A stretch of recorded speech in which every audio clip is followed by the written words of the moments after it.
The followers of Muhammad have been indoctrinated by their scholars about the alleged divine origins of the Quran, and the overwhelming majority do not know and have not been informed about the stories in the hadiths, and some verses in the Quran that actually point to the contrary. Will you elaborate? Your observations are correct, and I shall recite the following more important and relevant examples. Sahih al-Bukhari Hadith 4.814, narrated by Anas. There was a Christian who embraced Islam and read Surah Al-Baqarah and Al-Imran, and he used to write the revelations for the Prophet. Later on, he returned to Christianity again, and he used to say, Muhammad knows nothing but what I have written for him. Ladies and gentlemen, this story relates to the fact that one of Muhammad's scribes used to modify his revelations so that they rhymed better with the full knowledge of Muhammad.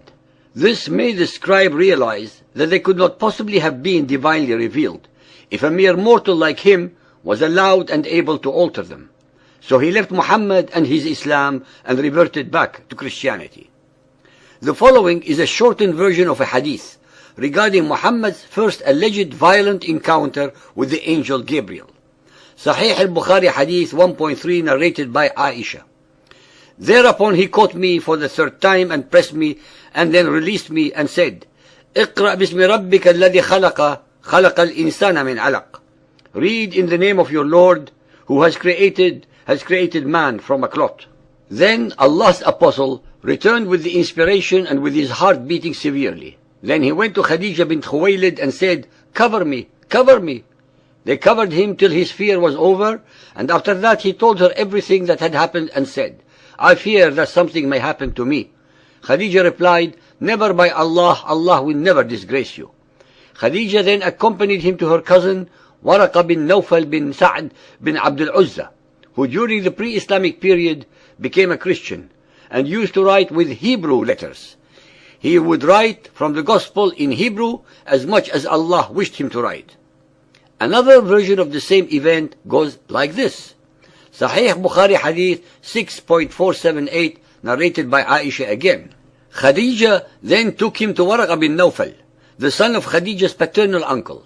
Waraqa had been converted to Christianity in the pre-Islamic period and used to write in Arabic, and write of the Gospel in Arabic as much as Allah wished him to write.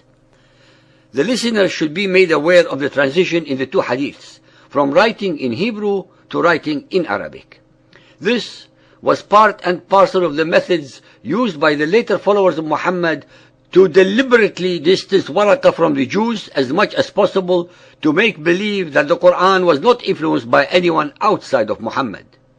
When one studies, and I repeat the word studies, the Quran, one will have no choice but to conclude that the Quran is based almost entirely on plagiarized, plundered, pirated and or perverted concepts, precepts, thoughts and ideas from the traditions, fetishes and scriptures of the pagan Arabs, Jews, Christians and Zoroastrians. In the final analysis, the only new revelations that the Quran introduces are the enormous number of hate-mongering, warmongering, terrorizing and racist verses that fill its chapters.